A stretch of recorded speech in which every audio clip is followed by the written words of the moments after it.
Nung merong isang Marcoleta na tumiligsa, na pumuna, ang sabi, wag na raw mag-restitution. Sige, wala na. Pagpunta ng mga Diskaya, akala nila wala na. Pagdating nila dun sa dating sekretary, abay, meron pa rin. No. Kaya anong aasahan ngayon, Prosecutor General Fadulyon, sa mga Diskayang ito? Kung kayo mismo ang magugulo dyan. Yun. Hindi po ba? Magsagawa tayo ng reaction dito dahil mainit na debate ang nangyari kay Senador Marcolita at sa Department of Justice kaugnay sa restitusyon. At ito na naman si Tinig ng Karunungan nagkomento. Nung merong isang Marcoleta na tumiligsa, na pumuna, ang sabi, wag na raw mag-restitution. Sige, wala na. Pagpunta ng mga Diskaya, akala nila wala na. Pagdating nila dun sa dating sekretary, abay, meron pa rin. Ito'y para sa akin napaka-misleading na pahayag nitong si Tinig ng Karunungan dahil meron daw umanong pumayag na hindi kailangan ang restitusyon nung pumuna si Senador Marcolita. At pagdating naman noon sa Secretary ng Department of Justice, kailangan talaga ang restitusyon. Pero alam niyo, walang batayan ang sinabi na may pumayag na hindi na kailangan ang restitusyon. Sino ang pumayag na hindi na kailangan ang restitusyon? At kaugnay nitong pagtutol ni Senador Marcolita, mga kapatid, ang makatwerang tanong dito, kung laban ang isang senador sa restitusyon, kaninong interes ang pinapahalagaan ni Senador Marcolita? Isang kaanib ng Iglesia ni Cristo, lalo na itong si Tinig ng Karunungan. So, atin muna itong tatalakayin.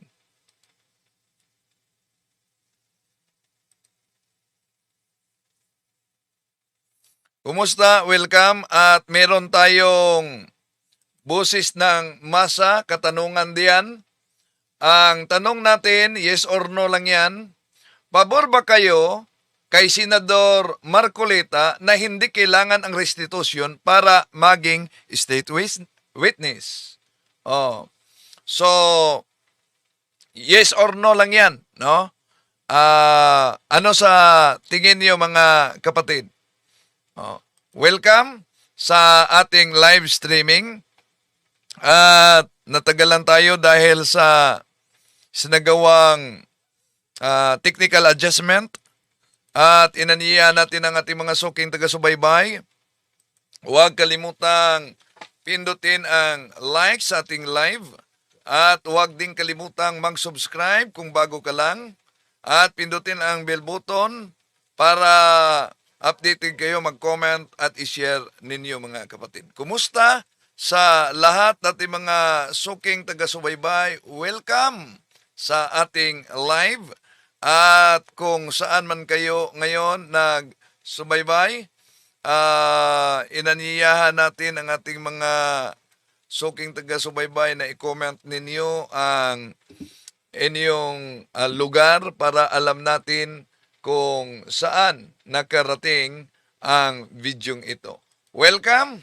Bago tayo papasok sa punto por punto, ito muna ang ating tatalakayin, reaction video kay Senador Rodante Marcolita na isang kaanib sa INC. At ngayon, may reaction din dito si Tinig ng Karunungan. Okay, bahagi lang muna ang ating sasagutin, ha?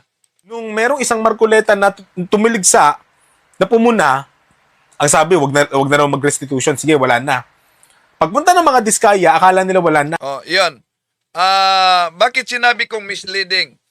Dahil nung pumuna daw umano si Senador Marcolita kaugnay sa restitusyon, may nagpahayag daw, may pumayag na hindi kailangan ang restitusyon. Pero ang tanong, sino ba ang pumayag na hindi kailangan ang restitusyon? Walang batayan. Hanggat walang maipakitang opisyal na ebidensya, di ba? Oh. So, yung sinabing pagdating na umano sa Department of Justice Secretary, yun nagpahayag na kailangan na ang restitusyon. Pero tinututulan ito ni Senador Rodante Marcolita. Di ba? Ngayon, alam naman natin na meron ng milyon-milyong isinauli para sa WPP. Napaulat niyan. Ibig ba sabihin, yung pagsauli sa milyong-milyon na halaga bilang restitusyon para matanggap sila sa WPP, Witness Protection Program, illegal ba yon? Ha? Ang tanong natin dito, kung hindi sang-ayon si Senador Marcolita sa restitusyon, sa palagay ninyo, kaninong interes ang pinapangalagaan ni Senador Marcolita? Di ba? Okay. Tuloy muna natin ito si Tinig ng Karunungan. Pagdating nila dun sa dating sekretary, abay meron pa rin. No. Kaya anong aasahan ngayon, Prosecutor General Fadulyon, sa mga diskayang ito? So, ang mga diskaya, kailangan ba talaga maging estate witness sila? Hindi ba sila ang mas mabigat na pananagutan kaugnay dito? So, ayon kay Tinig ng Karunungan, sinasabing may sumang-ayon daw kay Senador Rodante Marcolita na hindi kailangan ang restitusyon. Tanong, sino yung pumayag? Di naman binanggit kung sinong pumayag na hindi na kailangan ang restitusyon para matanggap sa WPP etong sila si Diskaya, di ba? Meron bang opisyal na desisyon? Meron bang resolusyon o pahayag mula mismo sa korte o pamahalaan na nagsabing hindi na kailangan ang restitusyon? Kaya, very misleading pag sinabing nang pinuna ni Senador Rodante Marcolita, may pumayag na hindi kailangan. Pero sino ang pumayag? Di ba? Ang mahalagang punto dito mga kapatid, walang record na nagpahintulot na i-waive yung restitusyon. Kung may pumayag, dapat may malinaw na dokumento, may opisyal na anunsyo na sino ang pumayag na di na kailangan ang restitusyon. Ito ang nangyari sa debate nila ngayon. Kung kayo mismo ang magugulo dyan. Di po ba? Kaya hanggang ngayon, hindi nyo makuha yung mga nais ninyo makuha na mga impormasyon sa pagkanta ng mga diskaya. O, iyan bang mga diskaya, sila ba talaga ang kailangan para isailalim sa Witness Protection Program? Sila ba ay hindi malaking pananagutan, yung tinatawag na principal o major participant sa naturang krimen? Sila ba mismo ay may malubhang kasalanan ba o maliit lang ang kanilang kasalanan? Hindi mabigat ba yung kasalanan nila? Pero nakapagtataka talaga na sa usapin nila ni Diskaya, itong mag-asawang Diskaya, tinututulan talaga ni Senador Rodante Marcolita ang tinatawag na restitusyon. Patuloy natin. Gusto nyo, restitute ng restitute? Mga kapatid, may katanungan tayo dyan. No? Pabor ba kayo kay Senador Rodante Marcolita na hindi kailangan ang restitusyon sa pagiging state witness? Comment kayo, yes or no lang yan. No? Comment kayo dyan. So, nakinggan natin si Tinig ng Karunungan dito. Ibabatayon yung isa lang sa WPP kasi ayaw mag-restitute. talagang hindi magkakaroon ng agreement. Kasi yung agreement na gusto ninyo, yung condition na gusto ninyo, wala dun sa batas. Oh, yan. Yun ang panindigan din ni Marcoleta na wala sa batas. Pero malinaw ang tindig sa Department of Justice. Kailangan ang restitusyon. Noon pa ang panahon ni DOJ Secretary Jesus Crispin Remulla, di ba? Ang nagsabing kailangan ang restitusyon kaugnay sa isyo ng Diskaya family. Ibig sabihin, pinanindigan talaga ng Department of Justice ang pagbalik ng anumang nakuhang hindi tama. Isang mahalagang hakbang ito para sa ostisya, mga kapatid.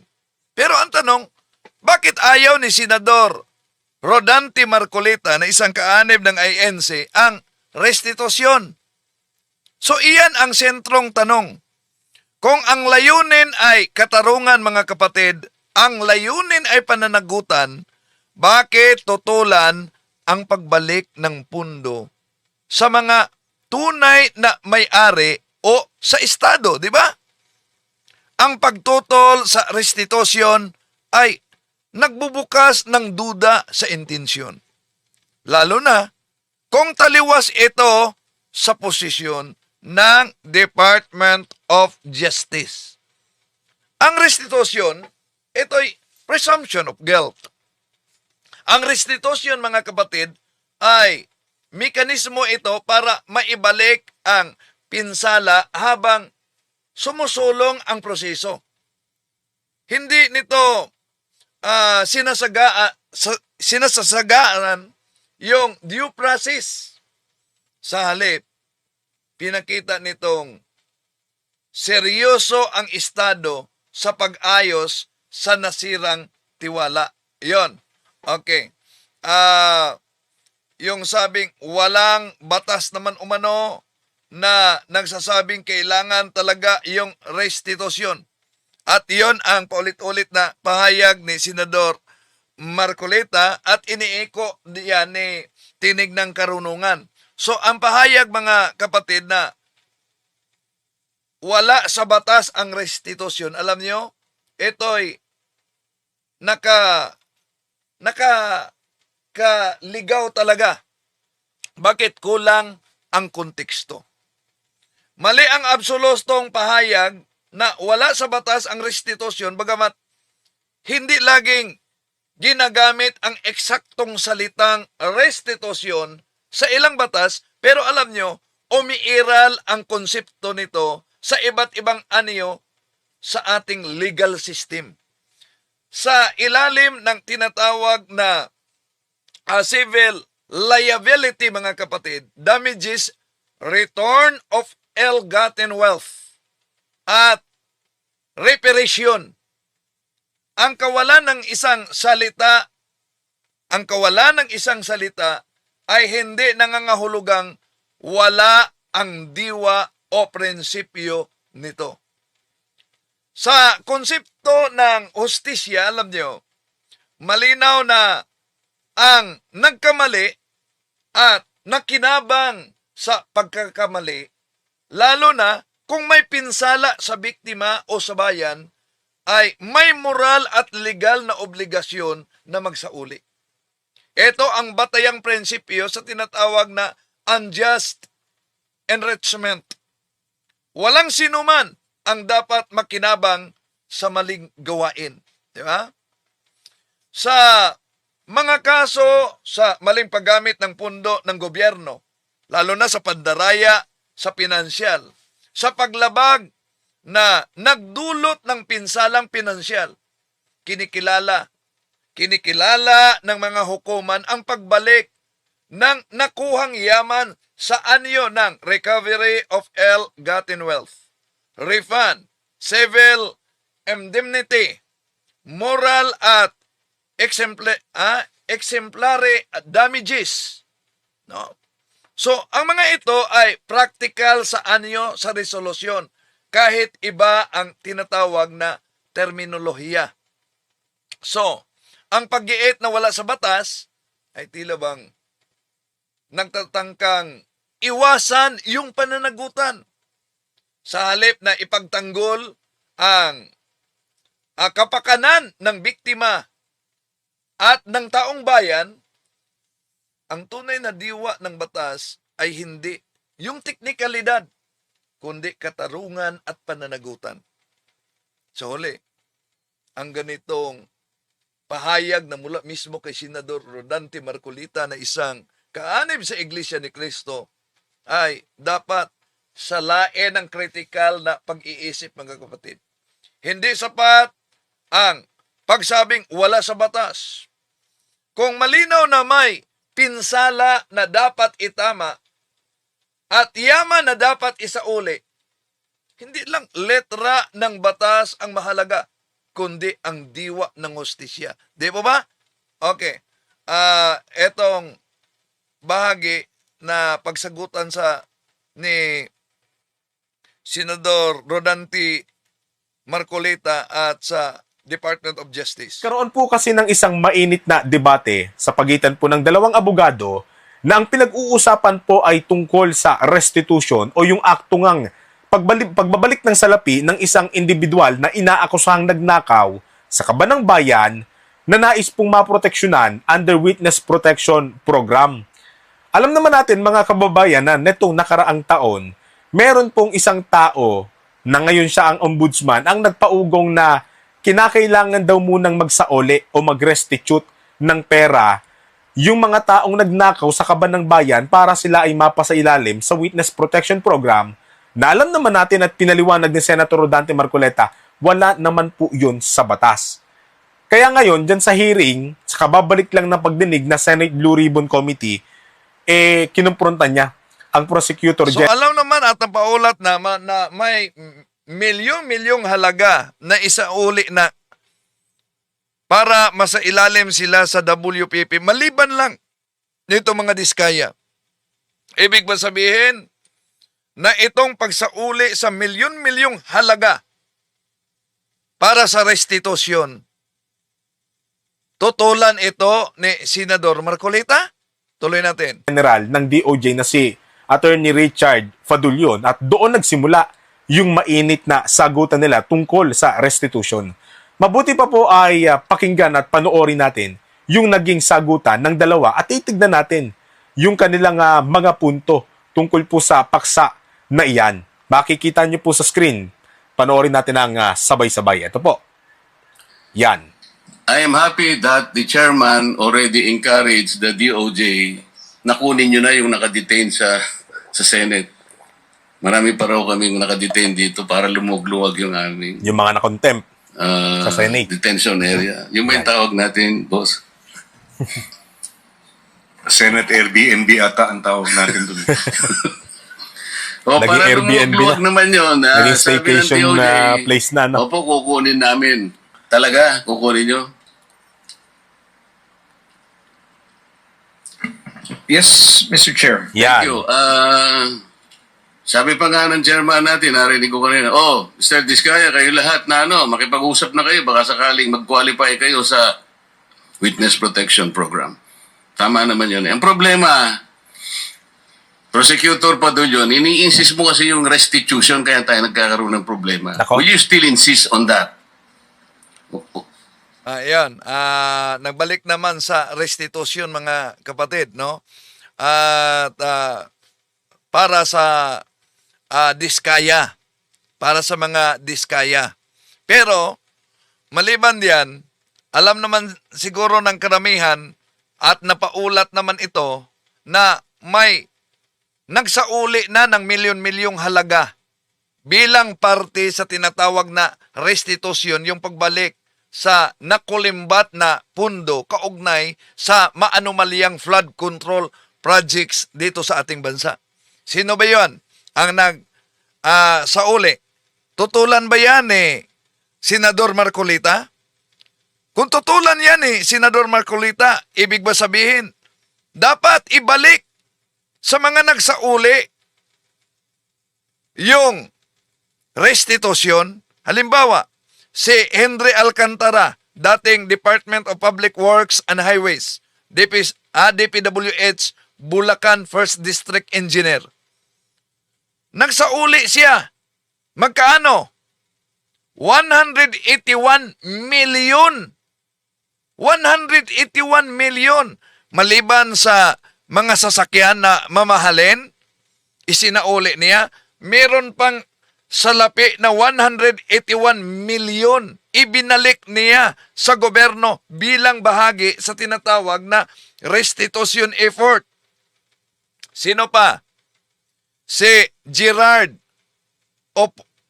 Opulencia. Si Gerard Opulencia, dating DPWH Regional Director. Nagsauli siya ng humigit kumulang 40 million na bahagi sa kanyang commitment. Sino pa? Yung kontraktor na si Sally Santos. Kontratista siya, di ba? Nagsauli, sa kontraktor siya sa SYMS Construction Trading. Nagsauli siya ng 15 million. 15 million. Yung iba pang naunang ibinalik na halaga kaugnay sa maanomalyang flood control contracts. At dagdag pa nito, si Roberto Bernardo, dating DPWH Undersecretary. Magkaano yung isinauli niya, mga kapatid, bilang bahagi sa kasunduan para maging state witness? Ang salapi at yung pangako niyang magsauli ay 1 billion na kickbacks. 1 billion. Bilang bahagi sa restitution. Tanong, tutulan ba yan Senador Marcolita? Dahil isinauli nila? Pero dito sa mga diskaya, gusto niya tanggapin ang mga diskaya na walang restitution na mangyari. Ano ba yan? Tuloy natin. Sir, we never mentioned that restitution is a condition. Paulit-ulit po namin sinasabi yon, Mr. Chair, na hindi po siya kondisyon para ang isang tao ay matanggap o makonsidera bilang isang witness under the Witness Protection Tapos na Program. tayo dyan. Tapos na tayo dyan. Kaya nga po, sinasagot ko po kayo na hindi ko po namin sinasabi. Wala po kami sinasabi na restitution is a condition. So I'm not insisting on it, sir. Hindi mo sinasabi ngayon, but when you were talking about a memorandum, yun ang sinasabi mo, there, pwede naming ilagay Nako yung po. restitution because it is a matter of good public policy. Ano naman klaseng, kaya nga nahihirapan sila Yung Diskaya, to my mind, were the first to apply under the Witness Protection Program. Ang problema, ang sabi ng then Secretary of Justice ng Ayan. Ombudsman, ay hindi naman basta-basta ganun. Kinakailangan isaulin ninyo yung ininakaw ni. Yan yung nagiging problema ngayon ng DOJ. Partikular ni Prosecutor General Fadulion. Yung dati po kasing secretary ng DOJ, Mr. Fadulion, which is ombudsman na ngayon na si Boyeng Remulla, dati po niyang sinabi nung nakaraan taon na yun ay kondisyon na kailangan daw magbalik muna ng pera yung mga nagnakaw sa kaban ng bayan bago sila mapasa ilalim sa Witness Protection Program.